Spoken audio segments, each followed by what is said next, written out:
గురువుగారు మాయ ఎంత గొప్పతో తెలియచెప్పే ఇంద్రుని కథ మాకు తెలియజేస్తారా? చాలా గమ్మత్తుగా ఉంటుందమ్మా. అసలు ఇలా జరుగుతుంది అని మనం అనుకోలేము. కానీ మమ మాయా దురత్యయ భగవద్గీత గురించి ఇందాక చెప్పుకున్నాం కదా. అందరికి ఎన్నో తెలుసు, కానీ సందర్భం వచ్చేసరికి, సన్నివేశం వచ్చేసరికి నేను నాది మామకాహ పాండవాశ్చైవ, అంతటి ధృతరాష్ట్రుడు కూడా నా వాళ్ళు పాండవులు ఎలా ఉన్నారు అంటాడు. అక్కడ నా బిడ్డలు చూడండి, పాండవులకు వచ్చేసరికి పాండవులు అన్న పేరు అన్నాడు, కానీ వాళ్ళు కూడా ఈయన బిడ్డలే కదా, పెదనాన్నగారు ధృతరాష్ట్రుడికి. కానీ వాళ్ళనేమో పాండవులు అన్నాడు, ఇక్కడేమో మామకాహ కౌరవులు పాండవులు ఎలా యుద్ధం చేశారో చెప్పబోయా అన్నాడు. కాబట్టి మాయ కమ్మేస్తుంది ప్రతి వాళ్ళని కూడా. ఆ మాయ ఇంద్రుణ్ణి కూడా ఒకసారి కమ్మేసింది.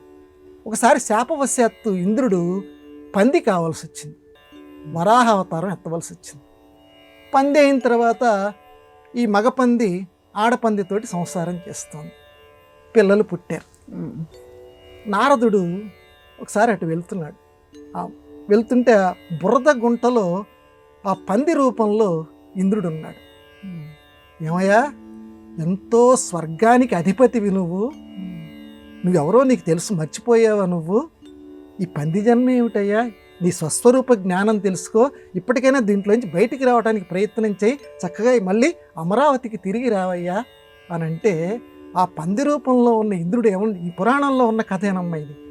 పంది రూపంలో ఉన్న ఇంద్రుడు ఏమంటాడంటే, అబ్బబ్బబ్బా నారద, నీకేం తెలుసు, నా భార్య ఎంత బాగుందో చూడు, నా ఆడపంది, ఇట్లాంటిది నాకు స్వర్గంలో ఎక్కడ దొరుకుతుందయ్యా, నా పిల్లలు చూడు ఎంత ముద్దొస్తున్నారో చూడు, ఈ పంది పిల్లలు. నారదుడు ఆ మాటలు వింటూ చాలా ఆశ్చర్యపోతుంటాడు. ఇది ఏమిటో మురుగుంటయ్యా, ఇది వాసన వస్తుందయ్యా, మురుగుంట ఎంత బాగుంటుందో తెలుసా, ఒకసారి నువ్వు కూడా ఇలా వచ్చి చూడు. ఈ మురుగుంటలో దొర్లుతుంటే ఈ పంది పిల్లలతోటి, నా ఆడపందితోటి నేను ఉంటుంటే నాకు ఎంత ఆనందంగా ఉందో ఏం చెప్పమంటావు? ఇటువంటి ఆనందం ఇంకెక్కడా రాదు, నాకు ఇదే చాలా ఆనందంగా ఉందయ్యా అని ఇంద్రుడు, ఆ పంది రూపంలో ఉన్నటువంటి ఇంద్రుడు నారదుడితోటి చెప్తాడు. ఓహోహోహోహో మమ మాయా దురత్యయ, ఎవ్వరూ కూడా నా మాయను తప్పించుకోలేరు. పుట్టుకతోటే శఠవాయువు కమ్మేస్తుంది జీవుణ్ణి, దేవతల్ని కూడా కమ్మేస్తుంది. ఆ మాయ కమ్మేసిన తర్వాత ఆ మాయను ఎవ్వరూ కూడా తప్పించుకోలేరు. ఇంద్రుడు అంతటి వాడు కూడా తప్పించుకోలేక అంత గొప్ప స్వర్గాన్ని కూడా పక్కన పెట్టేసి ఒక పంది రూపంలో, అంటే ఆ సంసారంలో ఉండే సుఖమే శాశ్వతం అనుకుంటూ, ఆ ఆడపందే చాలా ఉన్నద్వాట్ల అందరిలోకి చాలా అందగత్తి అనుకుంటూ, ఆ పిల్లలే తన మమకార స్థానాలు అనుకుంటూ, ఆ మురుగుంటే ఒక సువాసనలు వెదజల్లేటువంటి ప్రదేశంగా భావిస్తూ అందులోనే ఉండిపోవాలని చూస్తున్నాడు, అందులోనే ఏదో స్వర్గం ఉందనుకుంటున్నాడు. అంటే ఇందులో ప్రతీకాత్మకంగా, వ్యంగ్య సూచకంగా మానవులమైన మనందరికీ కూడా సందేశం ఉంది. మనందరం కూడా ఆ మాయారూపంలో ఉన్న ఇంద్రులకి వారసులం. ఇదే శాశ్వతం అనుకుంటున్నాం, ఇందులో ఉండే సుఖమే చాలా గొప్ప సుఖం అనుకుంటున్నాం. ఇది క్షణికము అంటే మనం ఒప్పుకోం. అబ్బా ఇదంత బాగుంది, ఈ సుఖాన్ని ఎలాగైనా అనుభవించాలి అని ఎప్పటికప్పుడు తాపత్రయపడిపోతుంటాం.